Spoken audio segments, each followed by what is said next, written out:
Good morning students. आज हम 9वीं कक्षा से प्रकृति की सीख ये चौथा पाठ है।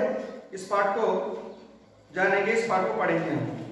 एक बार इस चित्र को देखिए आप, क्या दिखाई दे रहा है?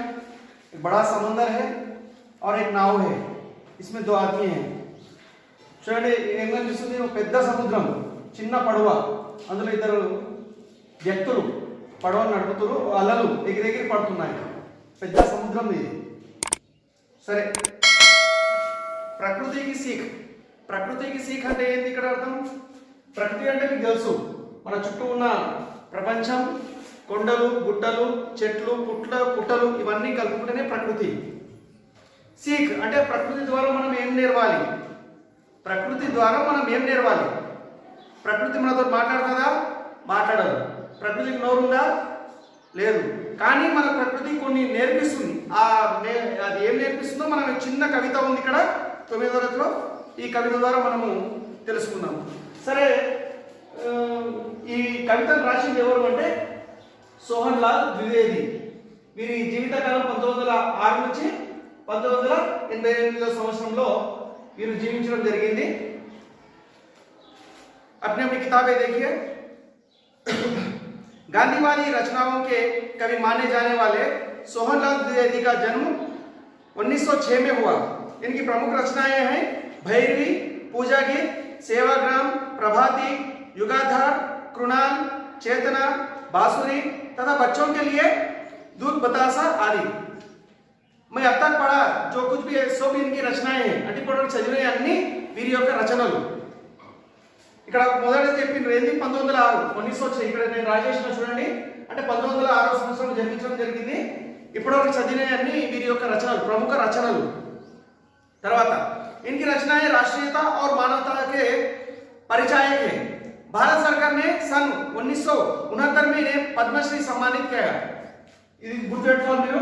1969 సంవత్సరంలో పద్మశ్రీ అవార్డు ద్వారా వీరిని గౌరవించడం జరిగింది భారతదేశ ప్రభుత్వం. తర్వాత इनका निधन सन 1988 में हुआ. 1988 సంవత్సరంలో వీరు చనిపోవడం జరిగింది. సరే, లేట్ చేయకుండా మనము కవిత ఒకసారి చదువుదాము. చూడండి, మీ బుక్స్ చూడండి ఒకసారి.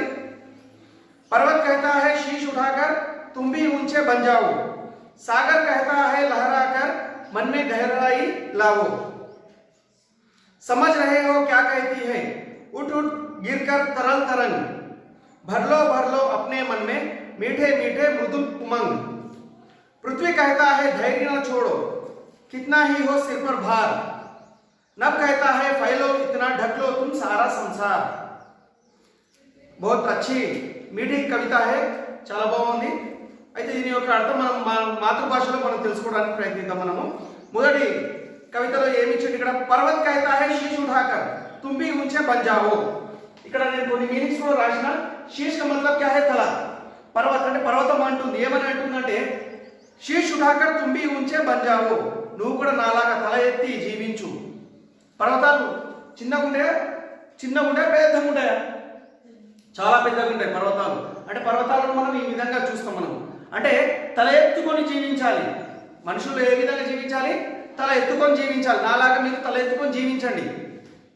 తర్వాత సాగర్ कहता है मन लहराकर मन में गहराई लाओ, అంటే సముద్రం ఇక్కడ ఉప్పొంగుతుంటుంది. ఏమని?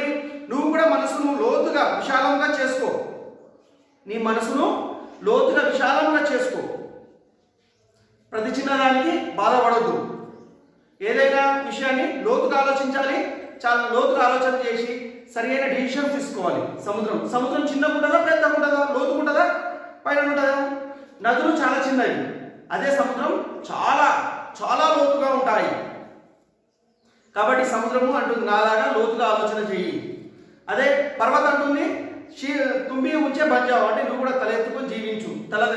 తప్పు చేసేవాడు తల దించుతాడు, తప్పు చేయలేడు తల ఎత్తుకొని జీవిస్తాడు.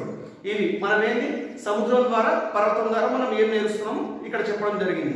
తర్వాత समझ रहे हो क्या कहती है उठ उठ गिरकर तरल तरंग, भर लो अपने मन में मीठे मीठे मृदुल उमंग.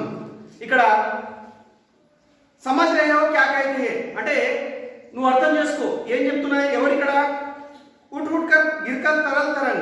అంటే ఇక్కడ ఏంది సముద్రపు చంచలమైన అలలు ఏంది పైకి ఎగిరి పడుతున్నాయి. తరంగ్ తరంగ్, తరంగ్ అంటే చలించు, తరంగ్ అంటే అలలు. సముద్రం అలలు ఈ విధంగా చూడండి, ఇక్కడ ఫోటోలో ఇచ్చేవి చూడండి, అలలు ఈ విధంగా పైకి ఎగిరి పడుతుంటాయి. అంటే ఏమంటున్నాయి అక్కడ అలలు అంటే చంచలమైన అలలు ఏమంటున్నాయి మనకు పైకి ఎగిరి పడుతున్నాయి. అంటే ఇక్కడ భర్లో భర్లో అప్నే మన్ మే మీఠే మీఠే మృదుల్ ఉమంగ్ అంటే నీ ఏమంటుంది ఇక్కడ మృదుల్ కోమలమైన, ఉమంగ్ అంటే ఆశ. ఇక్కడ ఏమంటుంది నీవు కూడా నీ మనసులో తీయని కోమలమైన ఆశను నింపుకోమని చెప్పి ఇక్కడ సముద్రపు అలలు మనకు చెప్తున్నాయి. సముద్రపు అలలు మనకు చెప్తున్నాయి అంటే తీయనైన ఆశను నింపుకో. ఎందుకంటే ఎందుకు నింపుకోవాలి తీయనైన ఆశను? ఆశను తీర్చుకోవడానికి నువ్వు ఖచ్చితంగా ప్రయత్నిస్తావు. ఇప్పుడు నీకు ఒక వస్తువు కావాలి, అరే అది ఉంటే బాగుండు అని చెప్పి అది కావడానికి నువ్వు ప్రయత్నిస్తావు, అది సాధించడానికి నువ్వు ప్రయత్నిస్తావు. కాబట్టి తీయని ఆశను నువ్వు నీ మనసులో నింపుకో, అది నువ్వు సాధించడానికి ప్రయత్నిస్తావు అని చెప్పి ఇక్కడ చెప్పడం జరుగుతుంది. తర్వాత చివరిలో ఏమి ఇచ్చిండు? పృథ్వీ కైతీ హై ధైర్య छोड़ो कितना ही हो सिर पर भार नभ कहता है फैलो इतना ढक लो तुम सारा संसार. చూడండి ఇక్కడ పృథ్వీ అంటే భూమి, కైతే ధైర్య छोड़ो భూమి అంటుంది ఏమని చెప్తుంది? ధైర్య छोड़ो ధైర్యాన్ని కోల్పోకండి, ధైర్యాన్ని కోల్పోకండి. ఎందుకు? कितना ही हो सिर पर भार, సిర్ పర్ భార్ మనం దేని మీద నిలబడ్డాం? మనము భూమి మీద నిలబడ్డాం. భూమి మన బరువుని మోస్తుంది. నువ్వు నాకు బరువు అయినావని చెప్పి మనల్ని మోయకుండా ఉండదు భూమి. భూమి మీద ఎంత బరువు ఉంది అయినా కానీ మనల్ని భూమి మోస్తుంది ఎంతో ఓపికతోటి. అంటే ధైర్యాన్ని వదిలి కోల్పోవద్దు. నెత్తి మీద ఎంత బరువు ఉన్నా కానీ నాకు బరువు ఎక్కువైతుంది కానీ చెప్పి బరువు తీసి పక్కన పెట్టవద్దు. ఆ ధైర్యాన్ని కోల్పోవద్దు. ఎంత బరువు అయినా కానీ మోయండి. అంటే ఎంత కష్టం వచ్చినా కానీ ఓపికతో సహించండి. ఆ కష్టాన్ని తీర్చుకోవడానికి మనం ప్రయత్నించాలి. ఇంకేమంటుంది? నబ్ కైతా హై ఫైలో ఇట్లా ఢక్లో తుమ్ సారా సంసార్. నబ్ అంటే ఇక్కడ ఆకాశం, నబ్ ఇప్పుడు రాదు ఇక్కడ. నబ్ అంటే ఆకాశం. ఇక్కడ నబ్ ఏమంటుంది అంటే ఆకాశం ఏమంటుంది అంటే ఫైలో ఇట్లా ఢక్లో తుమ్ సారా సంసార్, మొత్తం ఫైలో ఇట్లా అంటే ఎంత వ్యాపించాలి. ఫైల్ అంటే ఇక్కడ వ్యాపించడం. సారా సంసార్ అన్నిటినీ కవర్ చేసుకొని, సారా సంసార్ అంటే భూమిని కవర్ చేసుకొని నువ్వు ముందరకు సాగు. అంటే మొత్తం చుట్టుపక్కల ఉన్న ప్రపంచాన్ని నువ్వు కలుపుతూ వారితో పాటు మంచిగా ముందుకు సాగిపో అని చెప్పి ఇక్కడ నబ్ ఆకాశం చెప్తుంది. చూడండి ఇక్కడ ఇవన్నీ ప్రకృతి, పర్వతాలైనా కానీ, సముద్రమైనా కానీ, భూమి అయినా కానీ, అక్కడ ఆకాశమైనా కానీ, అక్కడ అలలైనా కానీ, చెట్లైనా కానీ ఇవన్నీ ప్రకృతికి సంబంధించిందే. కాబట్టి ఈ చిన్న కవితలో ఈ పాఠానికి ప్రకృతికి సీక్ అంటే ప్రకృతి ద్వారా మనం ఈ మంచిని నేర్వాలి అని చెప్పి ఇక్కడ ఈ చిన్న కవితలో మనకు ఇవ్వడం జరిగింది. సరే, ఇది చిన్న కవిత అర్థమైందనుకుంటా. దీని వెనుక కొన్ని చూడండి, పేజ్ నెంబర్ 20లో అర్థగ్రహత ప్రతిక్రియ, ఇందులో 2 ప్రశ్నలు ఇవ్వడం జరిగింది. మొదటి ప్రశ్న నేను చదువుతా. నదియా खेती के लिए किस प्रकार उपयोगी है? నదియా నదులు పంట పొలాల కోసం ఏ విధంగామైన ఉపయోగం ఉన్నాయి వాటి ద్వారా. రెండవది ఋతువుల నియంత్రణ మే పర్వత్ కైసే సహాయక होते हैं? ఋతువుల నియంత్రణలో పర్వతాలు మనకి ఏ విధంగా సహాయపడుతున్నాయని చెప్పి ఈ 2 ప్రశ్నలు. తర్వాత కవిత के आधार पर उचित क्रम में दीजिए. ఇక్కడ 1 2 3 4 పంక్తి है. కవితలో ఆధారంగా ఒకటి ఇచ్చింది. ఇక్కడ 2 3 4 ఏది సెకండ్, ఏది థర్డ్, ఏది ఫోర్త్ వస్తుందో మనం ఇక్కడ బ్రాకెట్ లో మనం రాసేయాలి. తర్వాత ఈలో स्तंभ का को स्तंभ खा से जोड़िए और उसका भाव बताइए. వీటిని ఖాను కలపండి, దాని భావం ఇక్కడ పక్కన రాసేయాలి. తర్వాత ఈలో పద్యాంశ పడియే अब इन प्रश्नों के उत्तर दीजिए. ఇక్కడ చిన్న పద్యాంశం ఉంది.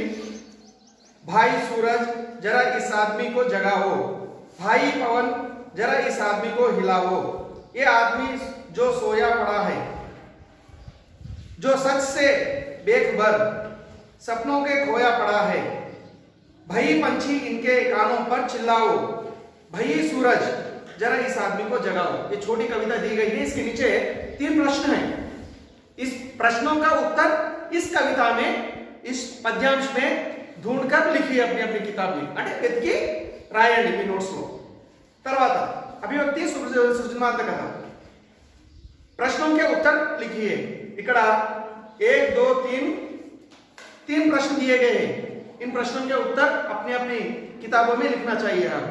उसके बाद पेज नंबर 21 में ऊपर देखिए, कविता का सारांश अपने शब्दों में लिखिए. जो कुछ भी ये हम इससे पहले पढ़े प्रकृति की सीख, ఈ పద్యం, ఈ కవిత యొక్క భావం మీ నోట్స్ లలో రాయాలి, సారాంశం రాయాలి. उसके बाद कविता के भाव से 2 सूक्तियां बनाइए और आखिरी में नीचे दी गई पंक्तियों के आधार पर छोटी सी कविता लिखिए. ఇక్కడ కవితను రాయమని చెప్పి ఇక్కడ లాస్ట్ ఇవ్వడం జరిగింది. उसके बाद भाषा की बात, पाठ में आए पुनरुक्त शब्द रेखांकित कीजिए और वाक्य प्रयोग कीजिए. అంటే మనం ఇంతకుముందు చదివిన కవితలో పునరుక్తి శబ్దం అంటే ఇక్కడ ఉదాహరణకి ఇచ్చిండు మీటి మీటి చెప్పినా, నేను ఇంతకుముందు కవితలు చదువుకున్నాం మనం, మీటి మీటి మృదులు ఉమ్మంగా అని చెప్పి. అయితే ఇక్కడ మీటి మీటి అంటే పునరుక్తి శబ్దం, మళ్ళా మళ్ళా రావడం, 2 సార్లు రావడం, దాన్ని పునరుక్తి అంటాము. వాటిని మనం ఏం చేయాలి, ఇక్కడ వాక్య ప్రయోగ कीजिए, సొంత మాటలలో ప్రయోగించండి. उसके बाद विपरीत अर्थ लिखिए और वाक्य प्रयोग कीजिए. విపరీత అంటే వ్యతిరేక పదాలు మరియు వాక్య ప్రయోగం, ఇది కూడా సొంత మాటలలో చేయండి. తర్వాత ఇక్కడ इन शब्दों के बीच का अंतर समझिए और स्पष्ट कीजिए. ऐसे ही 3 शब्द लिखिए. ये पढ़ो, आप पढ़ो और अंतर समझिए అంటే అర్థం చేసుకోవడానికి ప్రయత్నించండి. ऐसे ही 3 शब्द लिखिए. ఈ విధమైననే 3 శబ్దాలంట మీరు రాయండి. नीचे दिए गए शब्दों के साथ टिक प्रत्यय जोड़कर लिखिए. प्रत्यय नीचे दिए गए शब्दों के साथ అంటే ఈ శబ్దాలు ఏవైతే 4 శబ్దాలు ఇచ్చాడు, ఏవి, వర్ష్, మాస్, ఇతిహాస్, ఉపచార్.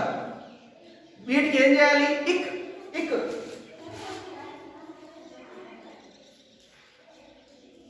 దీన్ని కలపాలి, ఇక్ని కలపాలి. ఇక్కడ వర్ష్, మాస్, ఇతిహాస్, ఉపచార్ అంటే ఇది కలపడం వల్ల ప్రత్యయ అవుతుంది. ఉదాహరణ నేను ఒకటి చెప్తా. ఇక్కడ ఫస్ట్ చూడండి, వర్ష్ ఇచ్చింది కదా, వార్షిక్. ఈ వర్షికి ఇక కలపాలి, కలిపితే ఏమవుతుంది, వార్షిక్ అవుతుంది. అదేవిధంగా మిగతా 3 రాయండి. लास्ट को परियोजना कार्य सोहरलाल द्विवेदी के बारे में जानकारी प्राप्त कीजिए. उनकी किसी एक कविता का संकलन कीजिए. अपने कवि प्रकृति की सीख के వీరి గురించి సమాచారాన్ని సేకరించి ఏదైనా ఒక కవితను మీరేం చేయాలి, కవితాక సంకలనం ఏదైనా ఒక కవితను గ్యాదర్ చేసి మన నోట్స్ లో రాయండి, క్లాస్ లో ప్రదర్శించండి. ఇదే మీకు పరియోజన కార్యం. ఇది పిల్లలు, ఐ హోప్ మీకు ఈ వీడియో నచ్చింది అనుకుంటా. నచ్చితే లైక్ మరియు మా ఛానల్ సబ్స్క్రైబ్ చేయండి.